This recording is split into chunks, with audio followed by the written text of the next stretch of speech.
Hi everyone, welcome to week 4. This course is just flying by. So this week we're going to be really digging into designing developmentally appropriate environments, both inside and outside. We're going to be looking at what kinds of materials, how to make things open-ended, how we can make them inclusive environments, and we're going to get a chance to either design or to do an audit of an environment. Well, I'll get to that in a second. This week, I'd like you to read chapter 6 and chapter 10 in the DAP book. And I'd also like you to take a peek at the website for the Center on the Developing Child, which is through Harvard, some information they have about toxic stress. You then have some videos to watch about creating a positive learning environment and designing an early childhood classroom. And then our discussion this week is I want you to really think about a space, a mixed age space for an early childhood program. It can be inside, it can be outside.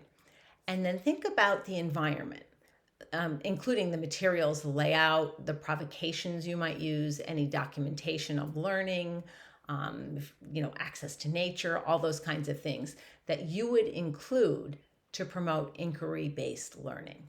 And then I do have some prompts for you to consider about how you can be open-ended rather than activity-driven, the difference between something that is open-ended and a provocation. How will you ensure physical accessibility or for students who have different needs? So physical accessibility, it could be sensory kinds of things. So it can be any kind of accessibility in your design. How are you going to be culturally and linguistically responsive? Thinking about stress, how are you going to address that? And then also any trauma sensitive considerations about your design for your space. So that's our discussion. And then you have a choice for your assignment this week. You can either create a detailed design for either an indoor or an outdoor learning environment. I do have some bullet points to make sure that you include. Make sure that it is sufficiently annotated, that I really understand what it is that you're trying to portray. This can be handwritten or you can use any platform that you're comfortable with. And then I want you to also include 5 to 7 open-ended materials that are going to be in the classroom, an inclusion and accessibility plan, and I want you to think about it through a universal design for learning lens, how you're going to be trauma responsive, and I want you to have intentional connections to at least 3 of your state early learning standards. So choose 3 very specific learning standards, so what a child should know and be able to do, and talk about how the environment connects to those learning standards. And as always, make sure you include references and citations to the learning materials and any other research that you may have done. You can do that, or I know that many of you are in your own classrooms. You can conduct a structured audit of your classroom or somebody else's classroom and do that, include photos. Again, make sure that that you have photo releases if you are using photos, or blur out the faces of the children. Make sure you have detailed descriptions for each of the photos.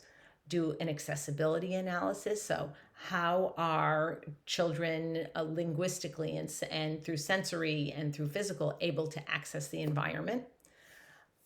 Cultural representation, trauma-informed design, specific redesign recommendations. So even in our own classrooms, I know when I had my own classroom, I would think about how could I do this better? So think about that. And then observable connections to state learning standards. And again, at least 3 early learning standards, and be sure that you are specific as to what the learning standards are. And always include references and citations to the materials or other research you may have done.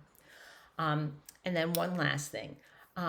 I don't believe that anybody has been interested in our in-person or virtual meetups. So I'm actually going to take them off the calendar.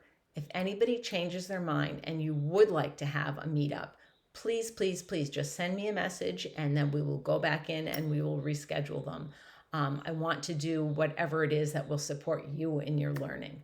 So take care, have a great week, and I'm really looking forward to hearing about either your design or your audit of an early childhood space. Take care.